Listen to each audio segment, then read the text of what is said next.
Look at this shore. Silence. Peace. But on June 6, 1944, this was the epicenter of the grandest and most dangerous military undertaking in human history. This was the edge of Fortress Europe, and this was D-Day. Today we will relive it, not as a dry chronicle, but as a story of unbelievable courage, audacious deception, and the decisive battle that changed the world. Spring 1944. The Allies prepare Operation Overlord. Their goal? The beaches of Normandy, France. But how to fool Hitler, who expects the attack at the narrowest point of the Channel, Pas de Calais? The answer? Operation Bodyguard, a masterpiece of lies. Inflatable tanks, fake radio traffic, double agents created the illusion of an entire army that didn't exist. The trap was set. Then comes H-hour -6, the night of June 5-6.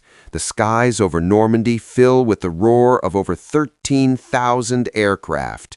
18,000 paratroopers, American Screaming Eagles and British Red Devils step into the pitch black.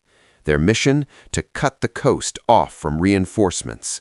Flashes of anti-aircraft fire, wind, chaos. Many land far from their targets. But in this chaos, a new force is born. Small groups, having lost their officers, begin to confuse the Germans everywhere. Their motto? Rally and fight. And at dawn, a sight opens up that takes the breath away, even from seasoned sailors. The English Channel has literally disappeared under 6,939 ships, battleships, cruisers, destroyers, and countless Higgins landing craft. Inside, 156,000 soldiers. They're young, they're scared, they clutch photographs, pray, check their weapons. They are mechanics, teachers, farmers from Ohio, Manchester, Saskatchewan. Now they are the spearhead of freedom. 05:30, the silence is shattered by the thunder of apocalypse. Naval artillery pounds the Atlantic wall. It seems nothing could survive, but the concrete bunkers hold. And at 06:30, the landing craft ramps drop into the icy water. This is Omaha, hell on earth. Machine guns fire over pre-sighted fields. The water boils with bullets. The first rows fall without taking a single step. The beach is littered with bodies. Tanks burn. A shell of fear crushes the chest. All seems lost. But then one man rises, then another. A sergeant yells, "The only people staying on this beach are the dead ones. Let's go!" And these green boys do the impossible. Under a hail of fire, they blow up obstacles and scramble up the sheer cliffs. On the other beaches, a different story. At Utah, a navigational error becomes a gift from fate. The defenses are weaker there. On the British Gold and Sword and the Canadian Juno, a secret weapon enters the fray. General Hobart's funnies.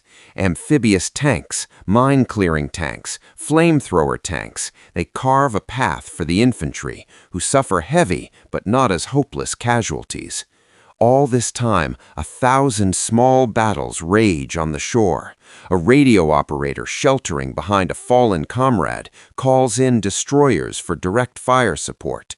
An engineer with shaking hands defuses a mine on a narrow path. A bleeding officer points the way to a pillbox embrasure. French partisans, having received the coded signal over the BBC, cut wires and derailed German trains. By the end of this longest day, a miracle happens. The beachheads, bought at the cost of over 10,000 lives, are held. Fortress Europe has its first crack.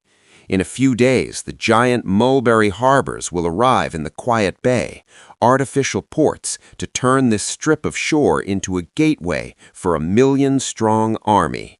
The road to Berlin is open. They did it.